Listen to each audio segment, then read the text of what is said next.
atas bicara dengan Ketua MBI Provinsi Sumatera Selatan, Pak Indra. Saya ini beragama Buddha sudah mulai tahun 70.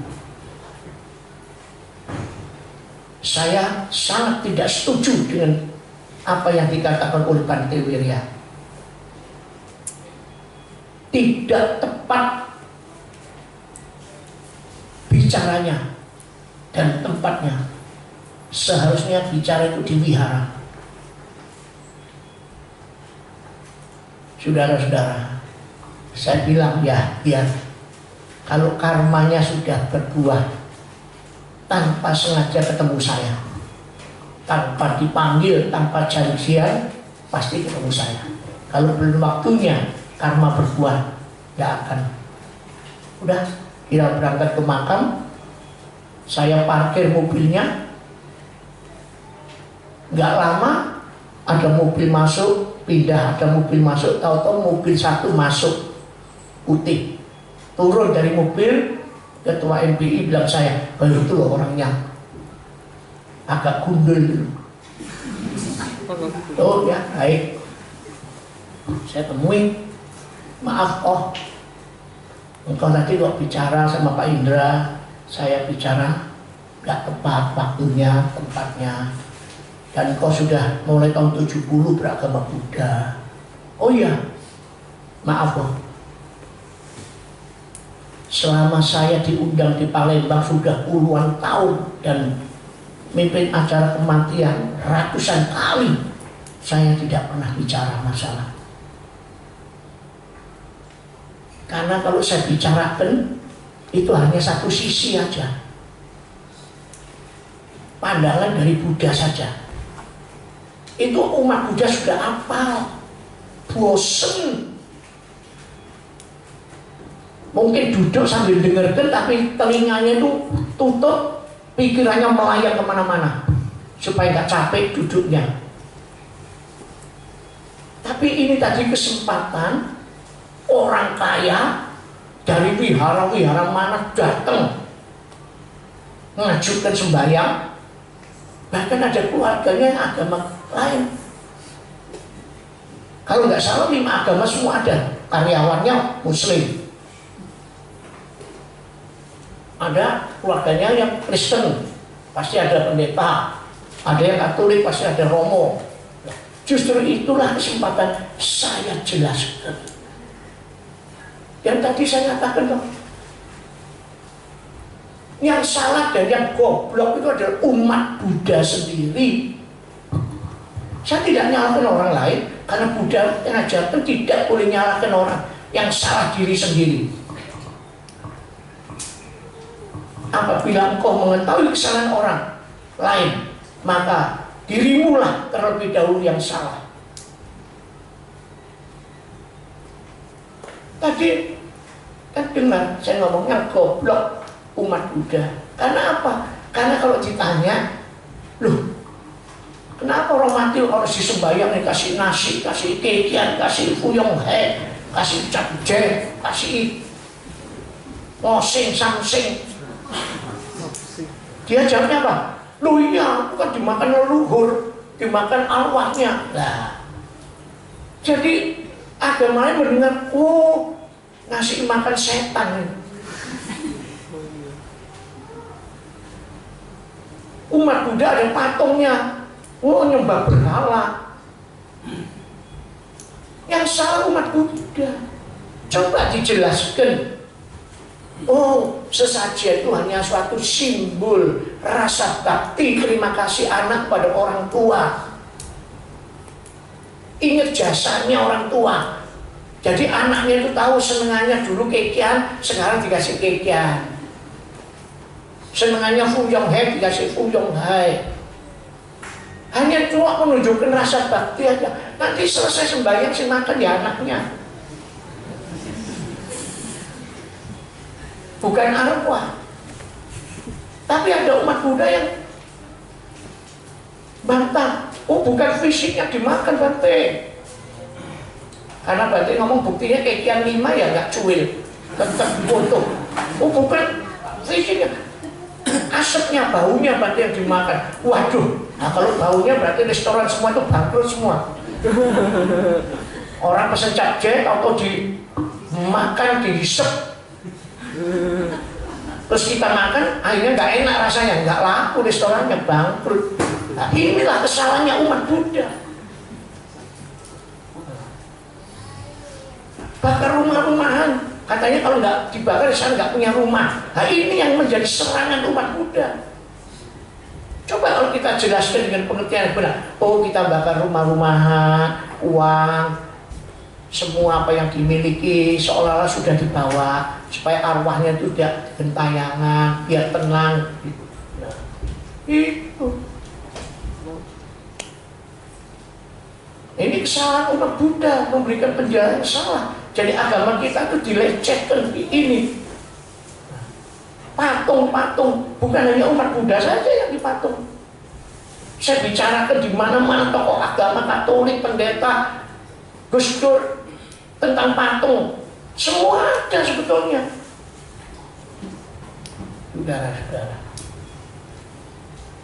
Nah, karena yang tadi bicara 2 orang, setelah saya memimpin upacara pemakaman, saya minta maaf ada yang kurang senang dengan saya tadi memberikan sedikit sambutan pengarahan agama. Mengingat waktunya masih cukup, jadi saya gunakan untuk memberikan mengingatkan umat saya khususnya dan memberi pengertian kepada umat beragama lain. Saya mohon maaf kalau saya salah.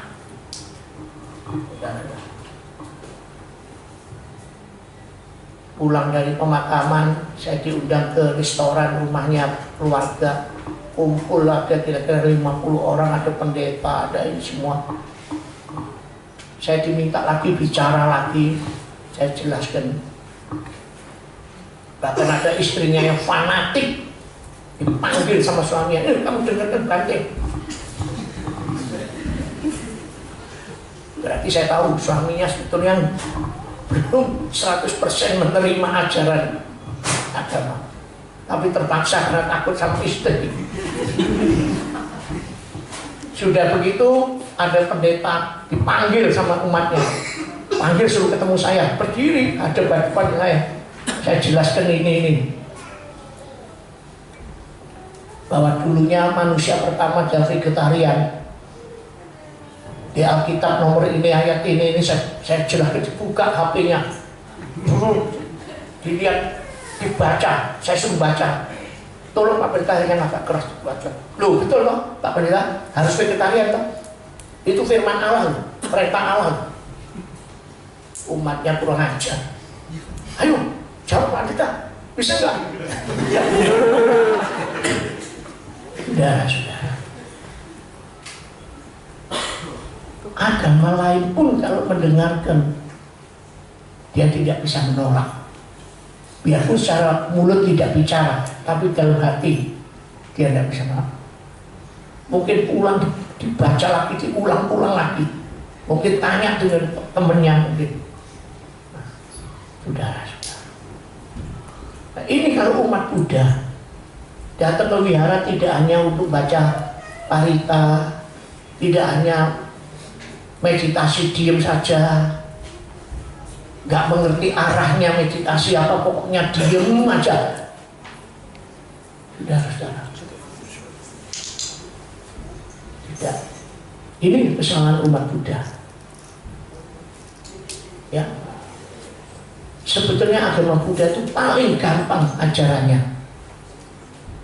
asal kita renungkan. Jadi kalau kita menghayati dualisme ini, kita mengikuti apa yang diajarkan Sang Buddha, di dalam batin kita ini tidak ada pertentangan.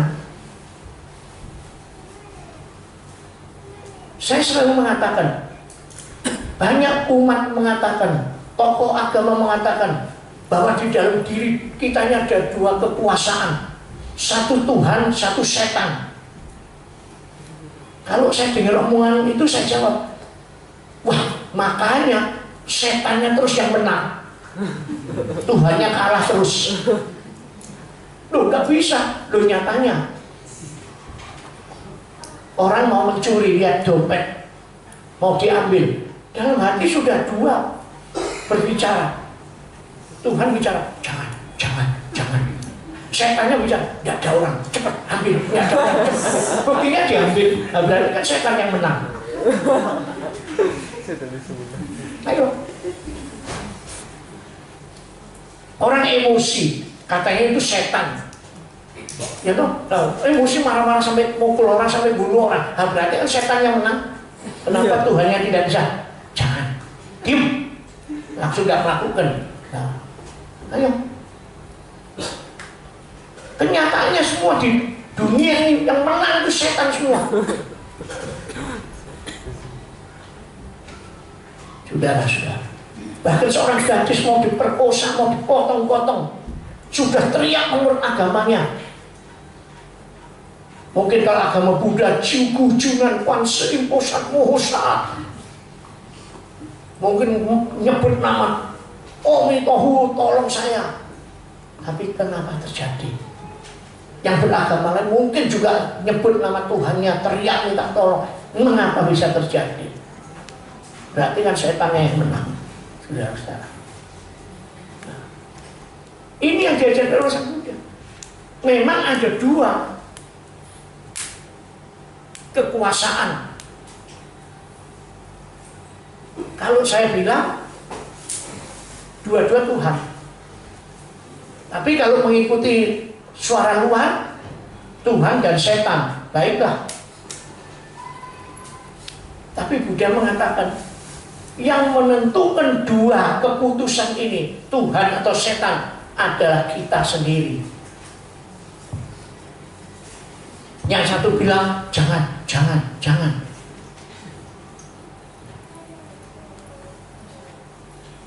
Yang satu bilang, cepat ambil, gak ada orang tahu, gak ada orang tahu.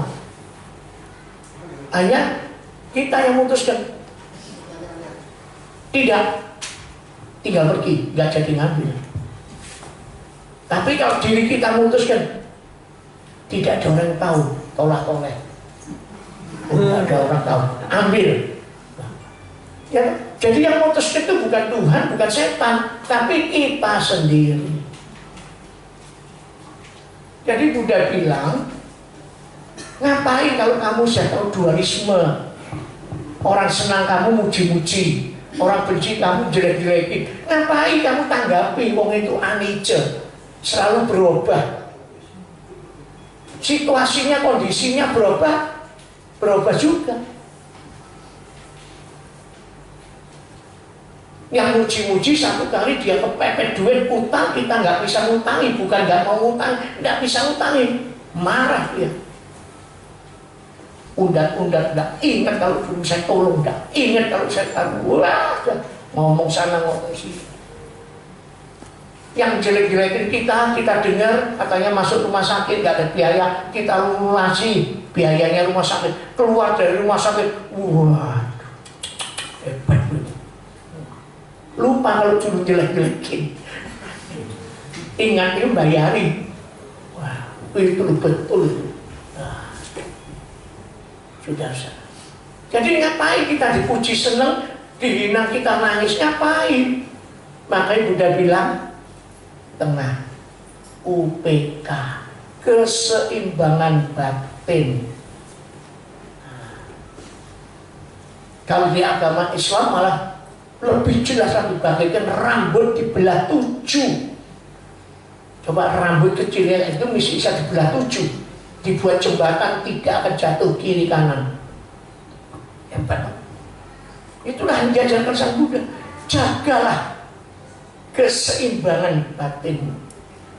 Ceng di tengah, tidak goyang, sehingga pengaruh situasi kondisi apapun kamu tetap teguh. Nah, itulah kebahagiaan tertinggi, baik di dunia ini maupun nanti setelah kita mati. Buddha sudah menjelaskan bahwa hidup itu menderita karena diombang-ambingkan oleh perasaannya sendiri. Nah, inilah umat Buddha harus berusaha menanggulangi. belajar merenung, belajar meditasi untuk menenangkan dan tentremkan batinnya. Kalau batinnya tenang, tentrem, pikirannya tenang, tentrem, kondisinya pun damai, harmonis, bahagia. Saudara-saudara, karena manusia tidak bisa mengusahakan UPK inilah sehingga manusia selalu menderita. Tidak peduli itu biku, tidak peduli itu tera, tidak peduli mahapera, selama tidak bisa mengikuti ajaran Buddha untuk mencapai UPK, keseimbangan batin, dia tetap akan menderita. Dan di dalam contoh-contoh kehidupan Sang Buddha dijelaskan. Cuma banyak yang tidak baca karena buku-buku terjemahan bahasa Indonesianya sangat kurang. Saudara-saudara, pada kesempatan baik ini saya ingin mengajak umat Buddha tidak hanya datang untuk bakti, untuk memenuhi wihara, ya, tidak, tetapi benar-benar mari, terutama generasi mudanya, supaya menghayati, supaya hidup bahagia. Kalau diri sendiri aja nggak bisa bahagia, mau bahagiakan orang lain mana mungkin? Sudah. Di ajaran Buddha itu semua terbukti. Bagaimana anak bisa diusir orang tua, bagaimana anak bisa membunuh orang tua, bagaimana anak bisa berebut harta kekayaan orang tua. Itu semua diajarkan oleh Sang Buddha. Bagaimana suami istri bisa cerai, bagaimana suami bisa punya will, wanita pilihan lain. Itu semua sebetulnya diajarkan, dijelaskan. Tapi memang sangat-sangat minim buku-buku itu, dan sangat minim yang memberikan ceramah-ceramah tentang kehidupan sehari-hari ini, sehingga umat Buddhanya masih belum bisa mencapai apa yang diharapkan oleh Sang Buddha sendiri. Pada kesempatan baik ini pun kita juga nanti ada acara penabisan seorang calon samanera dari Sumatera Selatan, Batu Raja, yang 20 tahun yang lalu pernah jadi samanera, ikut saya tapi lepas. Sekarang berusaha untuk masuk lagi, melatih diri. Dan kok kesempatan pada tahun ke-8 Budayana Dharmawira Center, baru 2 hari yang lalu Pak Udi tidak undang saya, pengurus tidak undang saya, tapi hari Jumat sore baru Bante Dharmawira telepon SMS saya, minggu datang tidak, ada ulang tahun wihara ke-8 dan ada function. Saya di luar kota, langsung saya buka WA grup BDC, kok nggak ada berita. Betul apa enggak ini Bante Maitri ini? Tapi langsung acara di sana saya batali, saya langsung naik mobil ke Surabaya. Terus disitulah saya tentukan penabisan samanera saya nanti adakan di BDC, ya, dengan peringatan 8 tahun. Setelah itu tanggal 14 2 samanera baik yang baru maupun yang lama dari Padang saya kirim ke Sri Lanka untuk ditabiskan sebagai biku, ya, di Sri Lanka. Terus yang satu samanera Kris sebetulnya juga ingin, saya sudah siapkan, saya sudah suruh urus paspor, tapi karena ada kendala-kendala sehingga mungkin terhambat. Hari Rabu depan baru selesai paspornya, ya, urus visa. Kalau keburu ya berangkat, kalau nggak keburu ya sementara tertunda. Ya, itu yang perlu saya sampaikan kepada saudara-saudara sekalian. Dan marilah dharma yang saya sampaikan dari Sang Buddha ini dapat kita hayati, kita renungkan, kita berusaha mengatasi kehidupan-kehidupan di dunia ini. Tidak ada yang bisa menolong kita kecuali diri kita sendiri. Tidak ada yang bisa menghibur kita kecuali hati, pikiran kita sendiri. Sabe sata bawantu sukitata. Semoga semua makhluk hidup berbahagia. Sadu, sadu.